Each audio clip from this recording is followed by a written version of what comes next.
রোগে কি খাবেন কি খাবেন না, কয়েকটা রোগের কথা বলছি।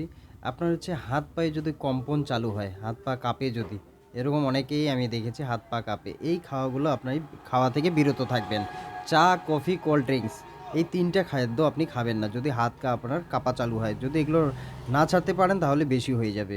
আপনাকে খেতে হবে কি, আখরোট, কলা, পালং শাক, এগুলো বেশি বেশি খান, তাহলে এর থেকে আস্তে আস্তে ঠিক হয়ে যাবে। আপনার কিডনি স্টোন হলে, কিডনি যদি আপনার স্টোন হয় তাহলে আপনার হচ্ছে এই জিনিসগুলো ত্যাগ করুন। আপনাকে কি খাবেন না শুধু টমেটোটা, একদম টমেটো আপনি খাবেন না, তাহলে আপনার কিডনির পাথর বেড়ে যাবে। আপনাকে কি খেতে হবে, লাউ, লাউ খাবেন, শশা খাবেন, আর তরমুজ যদি পারেন, যে সময় তরমুজের সিজনে তরমুজ, এইগুলো বেশি করে খাবেন, তাহলে দেখবেন কিডনির পাথর আমরা চলে যাবে। অশ্বরোগ হলে আপনি বেশি মশলাদার খাবার, তেলে ভাজা খাওয়া খাবেন না। দই, মুগ ডাল খান। আজকে এখানে রাখছি, আবার দেখাবেন নেক্সট।